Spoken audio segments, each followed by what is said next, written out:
Thank you, Maurice. Start by saying I'm delighted to be here.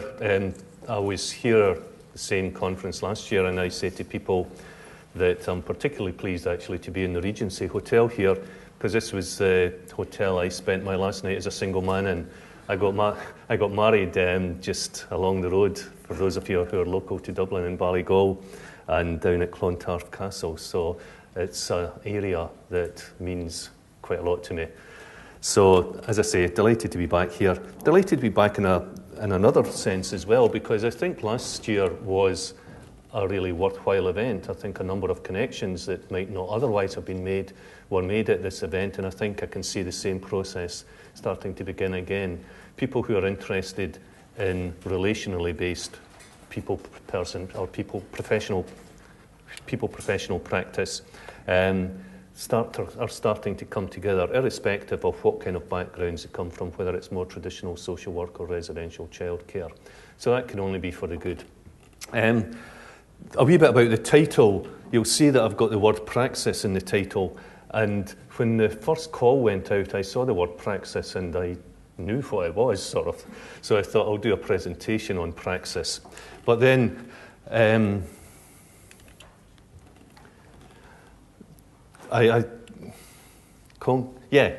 looked back at the initial sort of call for papers, and I see congruent care through dialogue and praxis. So I thought I can do that. I can do the praxis bit. And then the paperwork started to drop the term praxis. So I looked back at some of my emails, one from Maurice saying some folks are finding the title a bit confusing, so we're thinking of changing it into theory, dialogue and practice.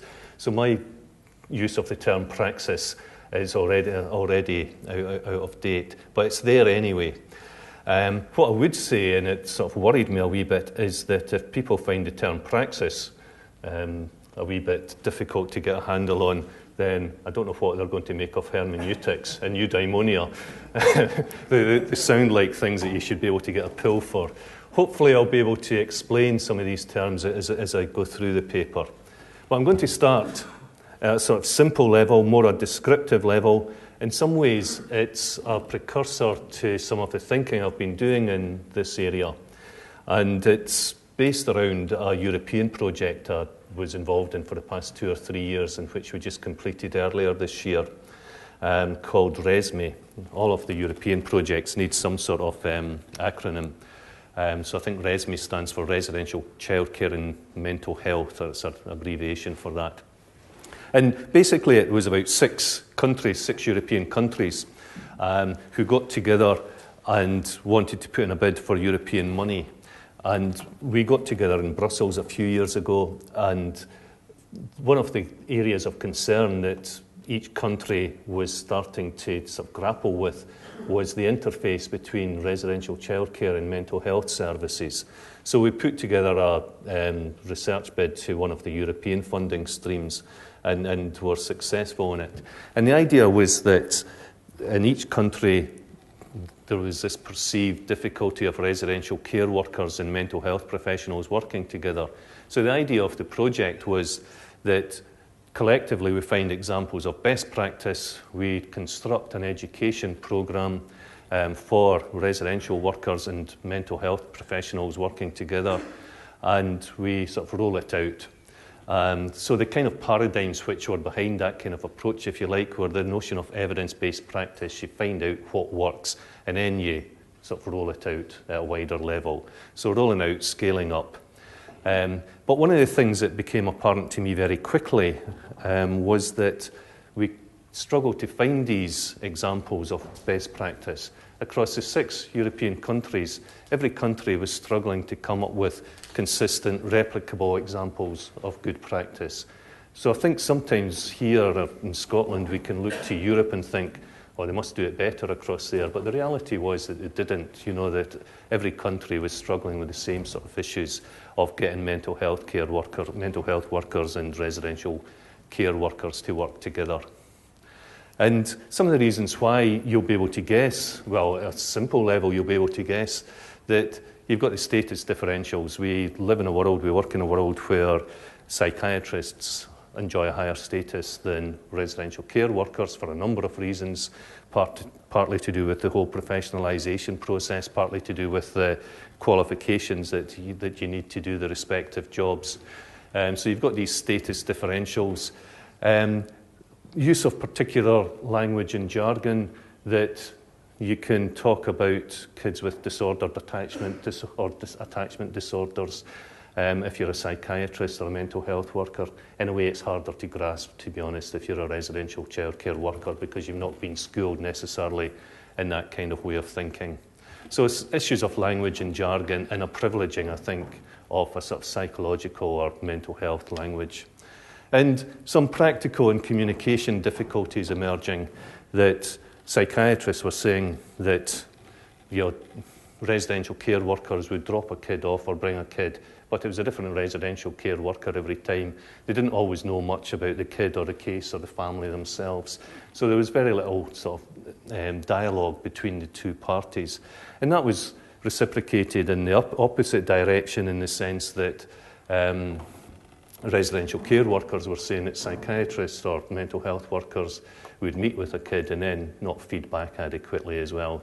So there were these sort of tensions between the two professionals, which we probably can all recognise and don't come as too much surprise to us. But it got me thinking or questioning whether there might be something going on that's a bit deeper than that. And I was looking at some of the data that we developed, that we sort of collected, and this sense that residential care workers were looking for more than mental health workers could actually deliver, or would claim to be able to deliver. So this sense that once residential care workers had passed on a case to psychiatrists or to mental health workers more generally, they were looking for miracles or miraculous medication, and they wanted that to happen quite quickly. On the other hand, psychiatrists, mental health workers were coming back with responses which could seem to be unhelpful. A kid needs love, a kid needs structure. And residential workers saying, but we need to know how to do it. Don't just tell us what to do, tell us how we actually do that in the day-to-day practice. And the last quote's actually about the Edinburgh service, which has mental health workers attached to residential units. I think it's actually a good system. But what you then found was that there were almost two every day, that they became part of the fabric of residential care settings. And when residential homes came across a real difficult situation or kid, they didn't want those that they actually knew. They wanted an external expert that had a title. So they wanted something that was a wee bit out with the ordinary. They thought there was an expertise out there that was rarely realised. So again, just taking my own thinking forward a wee bit, I'm starting to wonder, is there a different underpinning epistemological base, knowledge base to the two professions? So psychiatrists and workers in mental health have a unanimous understanding of their main tasks as counselling, assessment, diagnosis, treatment. So quite easy to identify what it is that they do. What residential workers do is a wee bit more difficult, and they found it more difficult to actually say what they did. And again, I've experienced that myself. Most people here probably have. If somebody says, what do you do? I'm a residential worker. Well, what does that involve? And you say things like, well, I get kids up in the morning and I give them their breakfast and I send them out to school. So these everyday things, and people say, well, why do you need a qualification to do that? We can all do that. Yeah, that's everyday sort of family, domestic stuff. So different types of knowledge base almost starting to emerge. But residential workers were also saying that sometimes their job was unpredictable, requiring a flexible and spontaneous approach. And that could make them appear less assured in a position when engaging with mental health staff. If you're talking about kids who need mental health treatment, then most of the time that is done in what might be thought of as a sort of clinical setting where there are boundaries around it. When you're working in residential childcare, you're dealing with whatever is thrown at you in the moment. So it's far less bounded, far more unpredictable, if you like. So is there a sort of epistemological tension emerging? When I talk about epistemology, I'm basically talking about theories of knowledge, ideas about knowledge. And going back to the sort of Enlightenment way of thinking, a modernist way of thinking, professions such as psychiatry, based around what can be thought of as hard, technical, rational, or scientific knowledge, seem to possess a more robust and useful knowledge than professions such as social work and residential care, which operate in what Donald Schoen calls the sort of swampy lowlands. So knowledge is messy, difficult to pin down. It's that knowledge about getting kids up in the morning, giving them their breakfast. And whilst that can sound everyday and banal, the reality is that most of us know that if you get kids up well in the morning, if you give them their breakfast with the right sort of attitude, then you can set them up for a good day. Conversely, if you get them up wrongly, if you get the meal times wrong, then you're setting yourself up for trouble there as well. But that's harder to define, it's harder to explain. So we privilege this hard scientific technical knowledge, and yet Jack Phelan says in a wee paper that he's managed to do in about two sides of A4, called The Use of Plain Language in Residential Childcare, I think it's called. And it's a lovely wee paper and has some really pretty profound messages in a very simple way that Jack manages to put it over. But he says that treatment language reflects frameworks that do not have a fit for the type of work which child and youth care practitioners do.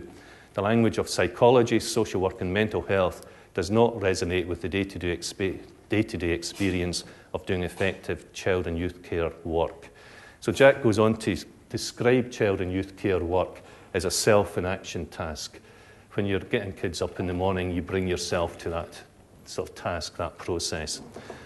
Claire Cameron is talking increasingly about this notion of experts in the everyday when she's talking about residential care staff or foster carers, that they are experts in the everyday. They actually do these everyday sort of events well. And another sort of phrase that came out of some of the RESME project was this notion of wild and tame problems, that if you're working in a sort of clinical setting, then you tend to get kids after the crisis when things have settled down a wee bit. When you're working on the shop floor, on the sort of ground floor of residential care, then you're actually dealing with situations where the chairs are flying, where the problems are sort of unpredictable, wild, where you don't know what's going to hit you, literally sometimes.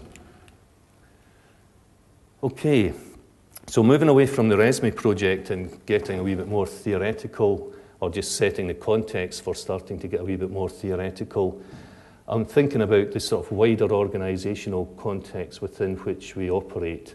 And that's one of, over the last 20, 30 years, one of managerialism, competency frameworks.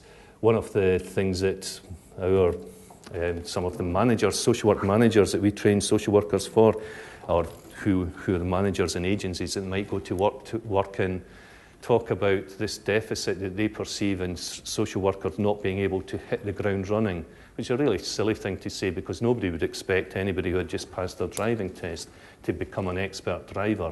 And yet we expect child and youth care workers, social workers to be churned out from universities hitting the ground running.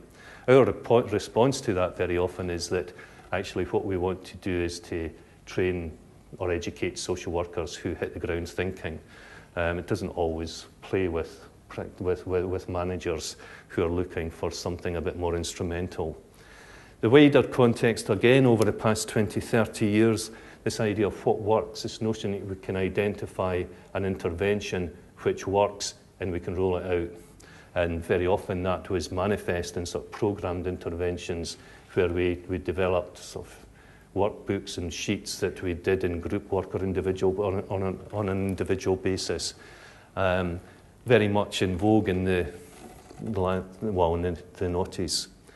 A wider context of regulation and inspection, which I'm not going to say too much about today, but I am actually going to be doing the Social Care Ireland sort of keynote, I think, next April around a theme of regulation and inspection. So I've started to think around that and started to think around it in the same sort of context as I'm going to talk about this morning in terms of its underpinning epistemological assumptions.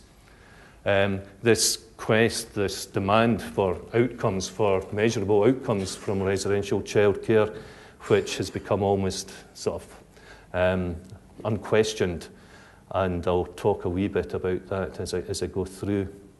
And at a theoretical level, we have privileged ideas of attachment, trauma, neuroscience. And I get a wee bit concerned that we look to that sort of scientific way of thinking about care, that we look to be able to sort of explain what we do in care contexts through reference to what would be psychological or scientific literature, rather than necessarily sort of cultural and social scientific literature. And David Cantor here says that there's a tendency to biologize what is rightly social scientific terrain, offering the comforting possibility of simple solutions to complex problems. The idea that the brain causes behaviour is easier to get across than the subtler and more complex explanation embedded in learning, interpersonal transactions, and culture. So you see that bottom sort of sentence there starts to talk about what is essentially a child and youth care approach, the idea of learning, interpersonal transactions, and culture. Chiaris Garbagi's, some of Chiaris's research actually backs that up, that much of what we see that does work in residential care and group care is actually based around an idea of education and social education rather than treatment. And this looking for simple solutions to complex problems, one of the things that we often get shown in training programs is pictures of brains, sort of healthy brains, shriveled brains, and what it seems to do is to confirm everything that we ever knew. It confirms all of that we assumed or we thought was the case in attachment. If kids actually aren't properly attached, their brains shrivel. Any neurologist would tell you it's a hell of a lot more complicated than that, but we look to simple ways of understanding some of the brain science.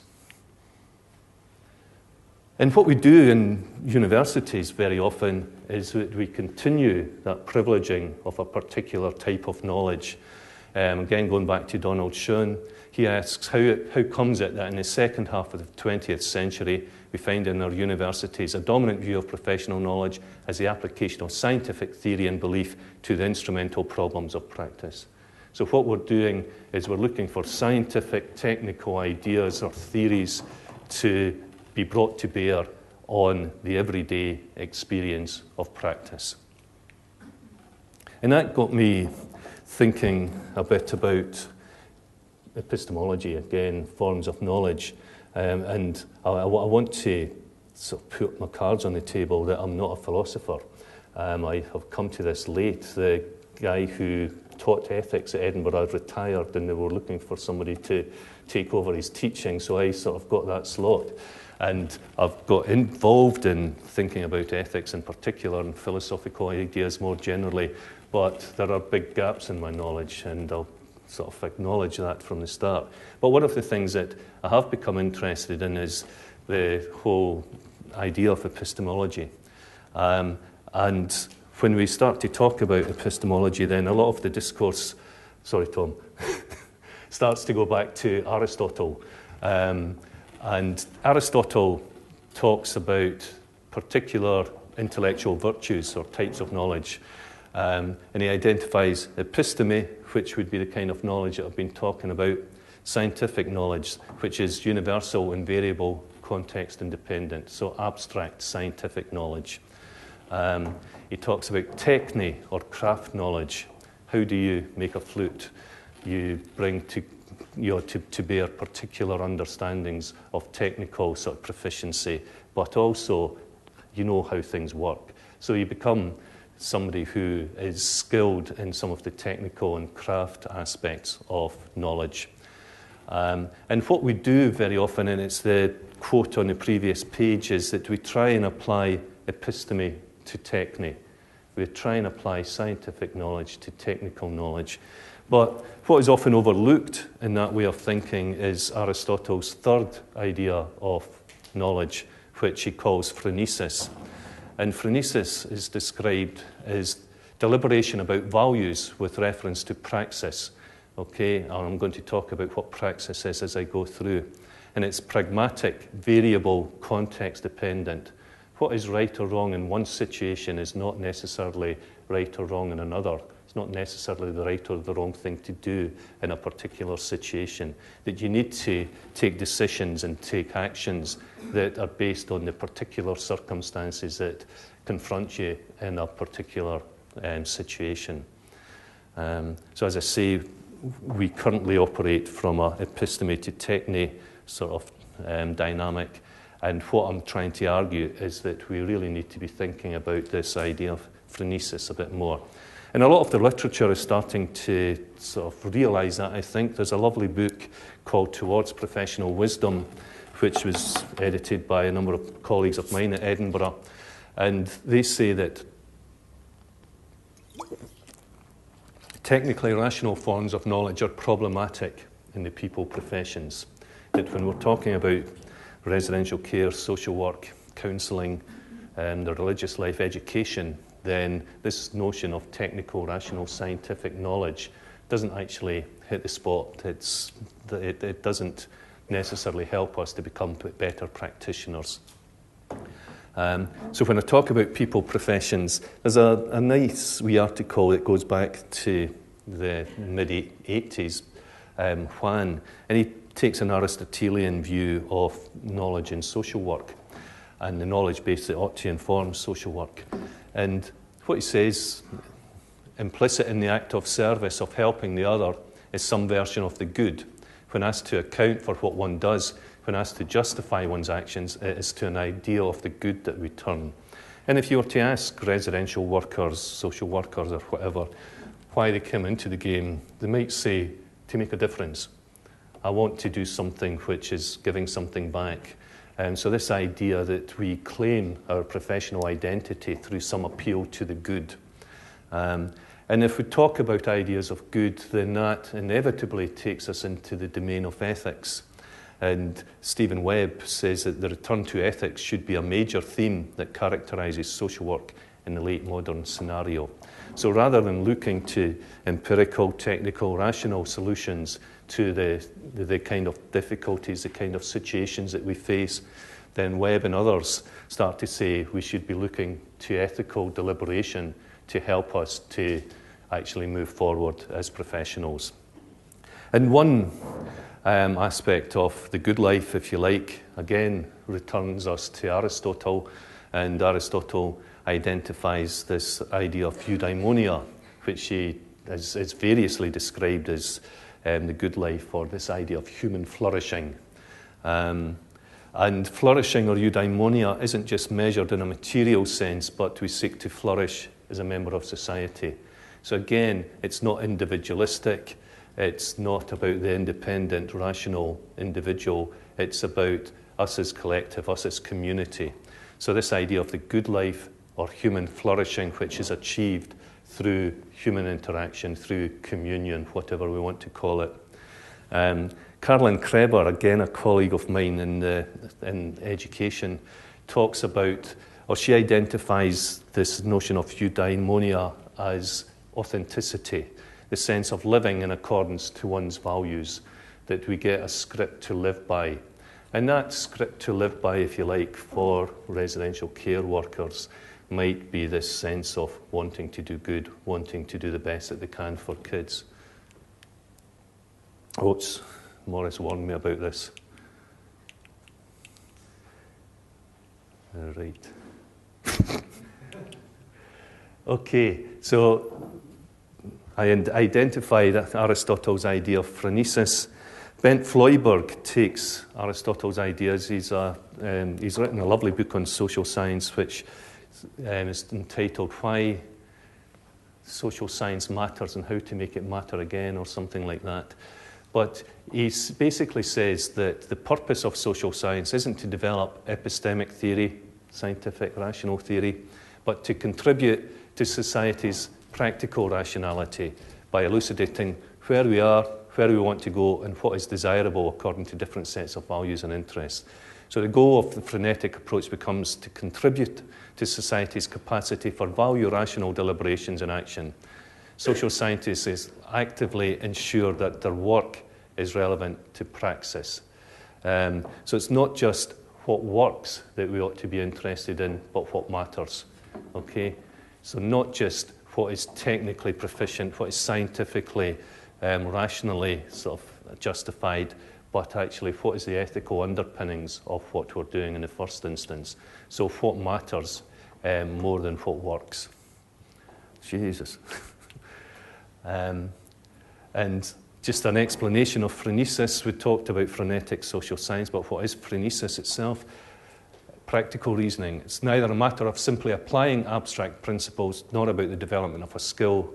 Practical reasoning is about the development of a certain kind of person, a person disposed towards questioning and criticising for the sake of more informed and responsible engagement. So again, this idea of hitting the ground thinking rather than hitting the ground running. And that takes us towards some of the sort of person-centred. Again, Aristotle talks a lot about virtues and the idea of a virtuous person. So a virtuous person is one who can exercise practical reasoning. And coming to the term praxis, that it is guided by this notion of phronesis, by practical reasoning, and it's a form of ethically committed action which realises the good at which it aims through the action rather than some independently specifiable aim. That you'll understand is a quote from somebody else because it's a bit wordy, but what I'm trying to do there in that second bullet point is to translate it and to suggest that the good of child and youth care is realised in its practice, which must be characterised as an ethical and worthwhile activity in and of itself, not just in its ends and outcomes. So we shouldn't just be concerned about outcomes. I think we're sort of encouraged, exhorted, demanded in policy terms to base everything that we do around outcomes. But actually, if we're going to be truly ethical, we need to think about some of the process through which we reach those ends as well. So it's about process just as much as it is about task and just as much as it is about the ends of that process. But the good, the good that comes from that is that I would suggest that if we get the kind of process of what we do right, then the outcomes and the end results are going to be better anyway. So it seems to me to be daft just to be concerned about outcomes, because you can get to a particular end in cases through fairly dubious and unethical means. But if we actually get the means right, if we get the sort of process right, then the likelihood is that we're going to be able to get improved outcomes anyway. There's no causality in that. We can't necessarily sort of say that if we do this, then that will happen. But we can assume, hopefully, that if we get some of what we do in the day-to-day practice right, then that's going to be manifest in improved outcomes somewhere down the line. So what would frenetic child and youth care work look like? Well, it would have focused attention on the self of the worker and not just the task. So it becomes dispositional. It's who I am as much as what I do as a worker. That accountability in our current framework, accountability is external. It's measured through inspections, through supervision, through all sorts of performance appraisal sort of mechanisms. But actually, accountability really needs to be achieved through that sort of public, through the kind of personal rationality associated with, accountability through agency. Through the agency of the worker, through the virtue, if you like, of the person themselves, rather than because they're complying to some external codes or expectations. So a good worker is a good worker. They're not a good worker just because they conform to external codes and expectations. In fact, they may conform to external codes and expectations and not be a good worker. And we've all seen that kind of dynamic as well in colleagues. So morality isn't about devising or conforming to rules, but about learning to cultivate the moral life. And that's situated, we do that in particular situations, particular grounded situations. Jim spoke yesterday about the idea of grounded theory. We need to actually ground what we do in everyday practice and then build from there. And it's action-oriented. It's not just about contemplation. We actually have to take that contemplation into action through this or towards this idea of praxis. And in that, it can be a fairly lonely place. The title there, Alone Again, comes from a paper by Zygmunt Bauman. And we can't fall back on rules, procedures, that we need to actually fall back on something which is more innate, which is more developed within ourselves. So codified rules, this is from Francis Ricks and Gerald Belfield's chapter in Tom's earlier book, but it's there again. I don't know if this quote's there, Tom, I've not got that far. But codified rules of what to do in particular cases and codes of like kind get us off the hook of moral endeavour. If we just follow the rules, we don't actually have to think too much about it. Okay. And it doesn't require us to take a moral stance. It simply requires learning the rules and following them. And again, we've seen those who are the check collectors, those who follow the rules, who will never actually fall foul of the rules because they don't really do much to fall foul of the rules on account of. And as Hannah Arendt says, there are no rules to abide by, as there are no rules for the unprecedented. And that got me thinking about the whole what works agenda. The whole what works agenda is predicated on what might happen in a majority of cases. So if I'm getting a knee operation, then surgeons know how to do that knee operation in probably something like 98-90% of cases, and it will work. When we're dealing with kids in residential childcare, we're dealing with the 1% or the 2% of cases. We're dealing very often with the outliers. There is no what works. There is no sort of algorithm, no sort of rule book to follow. We're having to make decisions on our feet as we go along. So there's no rules for the unprecedented. Here's another big word. And it's helpful, actually, I think, in terms of thinking about how we do come to decisions in residential care and child and youth care more generally, drawing on the work of the German philosopher Gadamer. And he identifies hermeneutics, basically this idea of interpretation, as the thoughtful reflection on experience. So you start to see building up here this idea of what good practitioners, or how good practitioners become good practitioners. They think about their experience, and they think in a sort of thoughtful and reflexive way about that experience. And Chris Clark says that resolving ethically problematic situations should better be understood as a hermeneutic process, demanding a repeated and progressive request to reconcile the detailed particularities of the case with complex, competing and evolving moral imperatives. So there is no easy answer.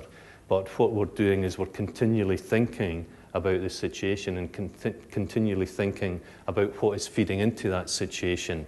So competing and involving moral imperatives. In any situation that we confront, we are confronted with ethical dilemmas, with competing dilemmas. We need to try and work out what those are, reconcile them to the best of our abilities. And it's a quest. We'll never actually get to the answer, but we're continually thinking about what that answer might be and how best to work with the particularities of a situation that we face in the moment. So the idea of hermeneutics, I think, is something that bears some sort of thought and some sort of development in our thinking. Yeah.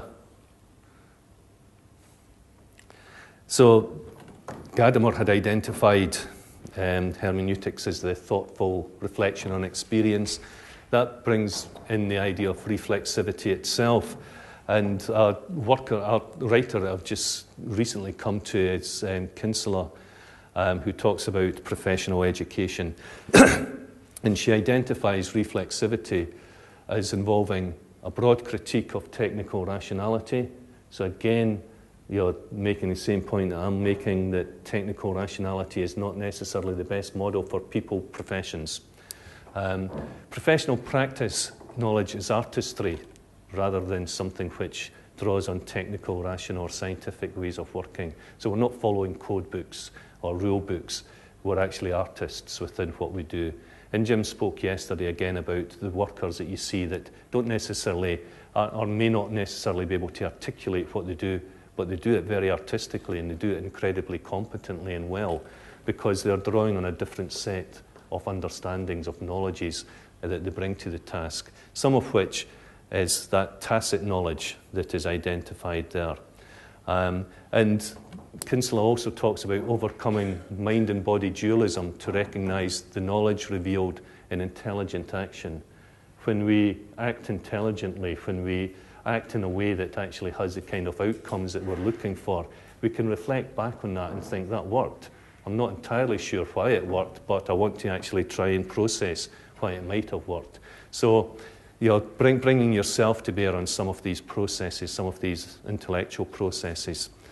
And this overcoming of mind and body dualism, if you like, again, a legacy of the Enlightenment, that we can separate off our thinking selves from our feeling selves, suggests that being might be as important or more important than knowing when it comes to residential care. And this idea of it being ontological, about being rather than just knowing, so about ontology rather than just epistemology. And that was brought home to me in a couple of ways, actually. One was when I read a piece that Roseanne Sladd wrote in an editorial for Relational Child and Youth Care years ago, and she said something like, I am a child and youth care worker.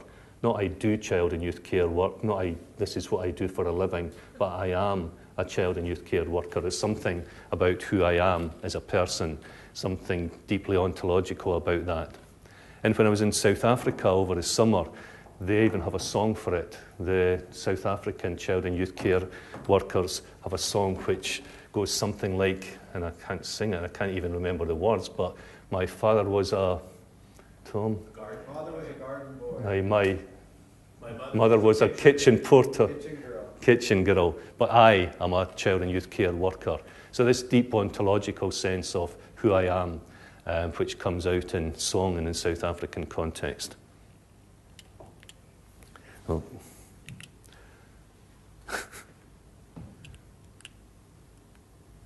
sometimes technical knowledge is useful.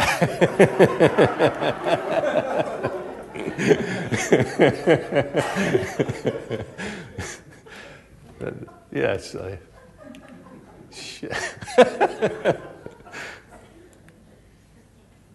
I've only hit that once. Okay, again, just a wee bit about context here. That again, from some of the writing on the scholarship of learning and teaching, that according to Carolyn Kreber, the core disposition to be acquired through higher education, one which is fundamental or prerequisite to qualities such as moral commitments and social engagement. That's what we're talking about when we're talking about praxis, moral commitment, social engagement. And how do we actually apply that?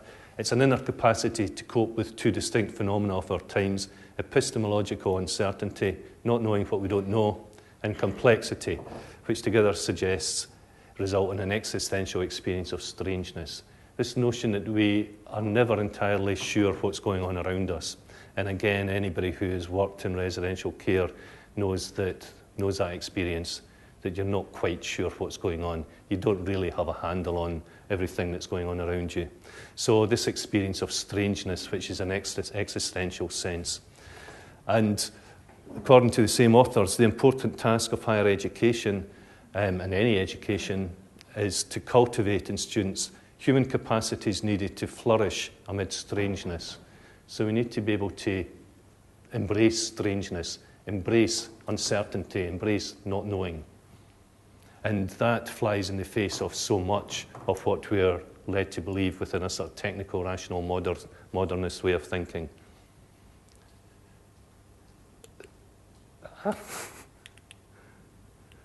And again, drawing on some of the literature on learning and teaching, that I'll let you read that rather than read it out, but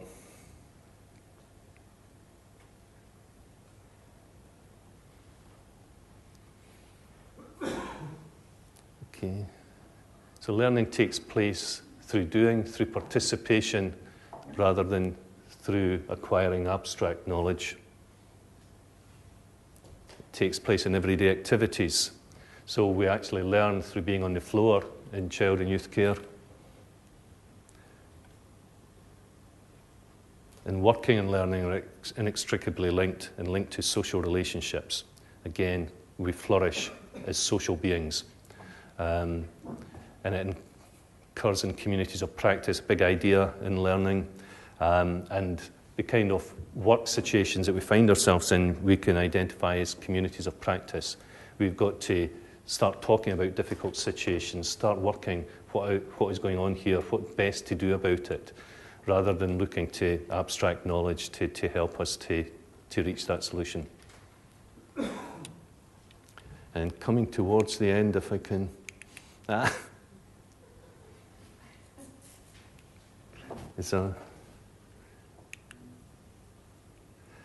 Okay, just some thoughts, if you like, on what this might mean. Laura Steckley and a couple of colleagues at Strathclyde are doing something on the idea of threshold concepts. What might be the kind of key concepts that underpin what we do in our discipline, without which we struggle to move forward? Key concepts are sort of foundational, they're transformational. Once we get an idea of what are key ideas in our discipline, whether academic or professional, then it transforms the way that we think about it. And one of those key threshold concepts for me would be the notion of care. So it was great to see people talk about care yesterday. So that's one example of what might be a threshold concept. Laura and others are developing what others may be. The idea of life space, I think, is undoubtedly a threshold concept in this field. But the idea of reflexivity, that we need to be developing practitioners, not just who can apply epistemic knowledge to technical knowledge, because most of us who teach students will realize that they really struggle to do that a lot of the time. That those students, or some students who are very good in practice, really struggle to say, but how do you apply theory to that? Conversely, students who are good theoretically can't always walk the talk, if you like. And I'm not saying that that's always the case. Many good students can do both. They can actually apply the sort of epistemic knowledge to the technical knowledge. But many struggle. So this idea that we need to think about reflexivity and practical knowledge or frenetic knowledge rather than just sort of technical and scientific knowledge. We need to look at ideas of what it is to be a good worker, what it is to be a virtuous worker. But we need to link that with evidence. I mean, one of the problems with ideas of situated learning is how do you bring knowledge into a system? What do you have to reflect on? And we do need that epistemic knowledge. We need academic knowledge to be able to reflect upon. So it's not one or the other. We need different types of knowledge. But we need knowledge which is brought to bear in the sort of pursuit of this idea of praxis, that we bring it to bear in practical ways and value-based ways. We need to learn to say to workers that it's actually okay if you don't know what's going on around you. We need to encourage uncertainty, encourage strangeness, and being unfinished. Stan Cohen talks about staying unfinished when you're learning to be a social worker. And the kind of role that I like to undertake, and many here like to undertake, this idea of taking academic to practitioners, being able to translate academic knowledge in ways that practitioners hopefully can understand and make sense of. And that's one of the great things about this conference. I think it brings together people from all sorts of different walks in life and different areas of the system. And just one final thing that actually it occurred to me, and it occurred to me when I was talking to Tom a couple of nights ago as well, that we actually need to develop debates about child and youth care. We need to have arguments about it. If you look at education more generally, we have a philosophy of education. We need to develop a philosophy of child and youth care and have some of the debates that that might entail. And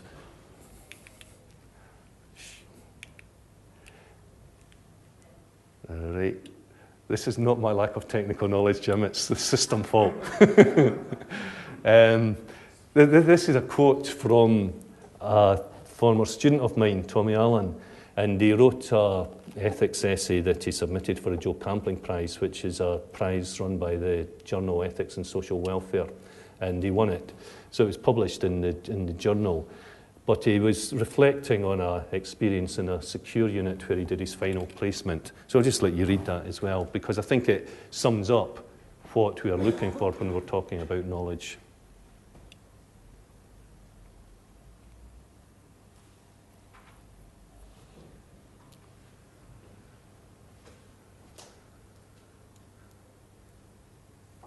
So ideas of messiness being at the heart of what we do, of not knowing but continuing to navigate that journey. And when I did the abstract for the presentation, I said that I would